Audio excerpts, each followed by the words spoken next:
bien, bonjour à tous, on se retrouve aujourd'hui pour la présentation du tout nouvel intégral Full Carbone de chez Nisshowa. Alors Nisshowa, ça ne vous dit peut-être rien, néanmoins c'est une marque qui a vraiment le vent en poupe du côté de chez nos amis germaniques. Marque distribuée par Louis, donc les fameux magasins Louis, les e-shops louis.de. Et dans ce cas-ci, ils nous ont fait parvenir le modèle NRX1, qui est le haut de gamme racing de chez Nisshowa. Alors faisons le tour ensemble du produit et pour tout ce qui est de notre avis et le résultat de nos tests, ça je vous envoie directement sur le site objectifmoto.com pour l'article plus complet. Alors, si on regarde un petit peu ici en détail, par rapport aux prises d'air, on a ici côté mentonnière deux prises d'air qui se gèrent individuellement.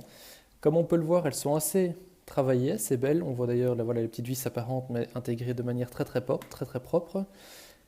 L'ouverture-fermeture très facile. Au-dessus également deux prises d'air, de nouveau gérées individuellement avec un système de slider.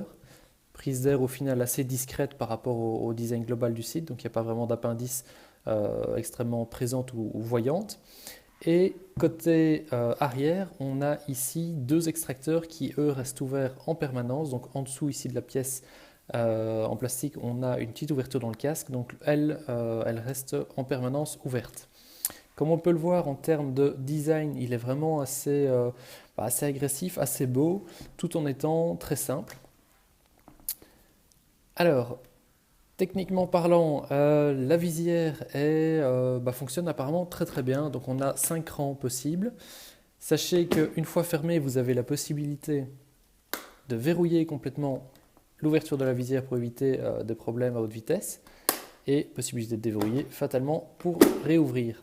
Autre chose plutôt pas mal sur ce modèle, c'est la possibilité de faire sauter très facilement la visière. Alors d'habitude, on sait bien qu'on galère un petit peu pour faire sauter la visière de certains modèles. Ici non, c'est vraiment pas le cas. C'est une simple pression sur le bouton central, vous retirez la visière, vous faites pareil du côté opposé et elle s'enlève très facilement. Donc ça, c'est plutôt un point positif.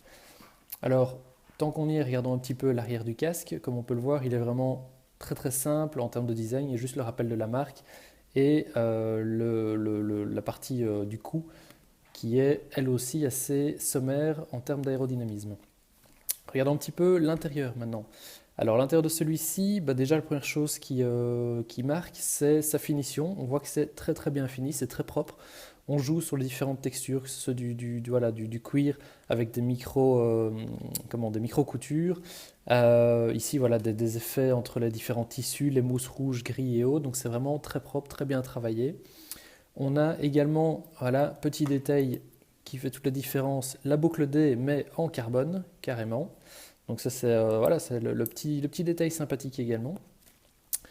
À l'intérieur, fatalement, c'est le même genre de finition, donc voilà, c'est très propre. On a la possibilité fatalement de démonter les mousses pour les laver si nécessaire. Et toujours, ce qui est pratique également pour les casques racing, le système Emergency Strap qui vous permet de faire sauter les mousses assez facilement par les services de secours si besoin. À l'intérieur également, un petit saut de vent au niveau du nez, saut de vent que vous n'êtes pas d'ailleurs obligé de mettre si vous le souhaitez, il est amovible. Voilà, on va le faire sauter directement. Comme ça, vous voyez un petit peu la gueule du casque sans ce saut de vent, donc pas mal également. Donc ça, c'est un peu au choix. Alors, qui dit casque carbone dit fatalement le premier argument, le poids. Et un argument dans ce cas-ci en sa faveur, simplement parce que ce casque-ci fait 1150 grammes. Donc c'est même mieux que certains casques carbone dits très haut de gamme. Donc ça, c'est plutôt un point positif pour lui.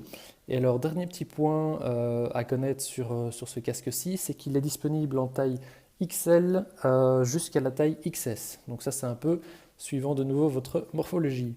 Et bien voilà donc pour la présentation de ce NRX1. Pour nos impressions et en savoir un peu plus sur celui-ci, je vous invite tout simplement à vous rendre sur objectifmoto.com pour découvrir l'article. Sur ce, à très bientôt.